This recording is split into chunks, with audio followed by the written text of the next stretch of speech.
बिस्मिल्लाहिर्रहमानिर्रहीम। इय्याका नअबुदु व इय्याका नस्तईन।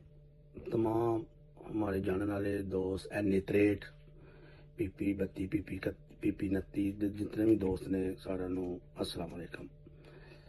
आज छोटा जा हेर थोड़ा जा मैसेज देना पिया क्योंकि कुछ काफ़ी दोस्त फोन कर करके कोई मशवरा दे रहा सी, कोई कुछ कर रहा सी। ते पहले तो सब ने पहला जो प्रोग्राम है माशाल्लाह कामयाब रहा वूमैन का।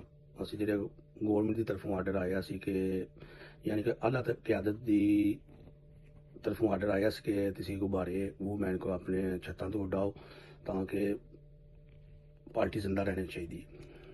तारा दम हर वेले तारा दम बंदियां नूं रखो, बंदियां नूं नाल लैके चलो। तो अलहमदुलिल्लाह जो साडा कल का प्रोग्राम से बड़ा अच्छा प्रोग्राम रहा।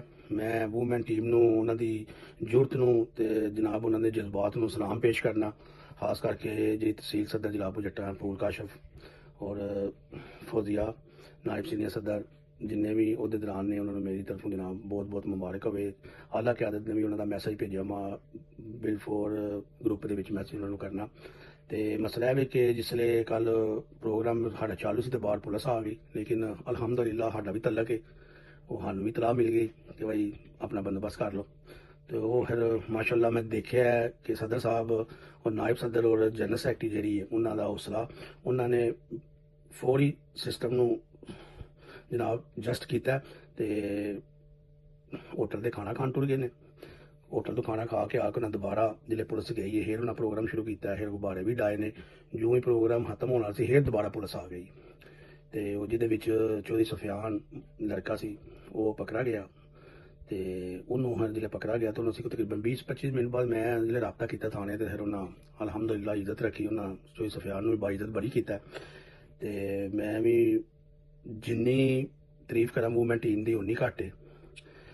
तो दूसरा टॉपिक यह है कि असी शहर दे विच जो काफ़ी दोस्त फोन कर रहे हैं मैनू कोई फैसल बशीर साहब के मामले ते या होर मामला ते असी शहर दे विच सब नूं नाल लैके चलना चाहते हैं। पहली गल तो है भी हक और सच दे नाल खड़े हैं ते हमेशा जिहड़ा PTI का नज़रियाती वर्कर है, जिहड़ा सही वर्कर है, वो साडे दिल च उहदे दौरान नाल बहुत इज्जत है।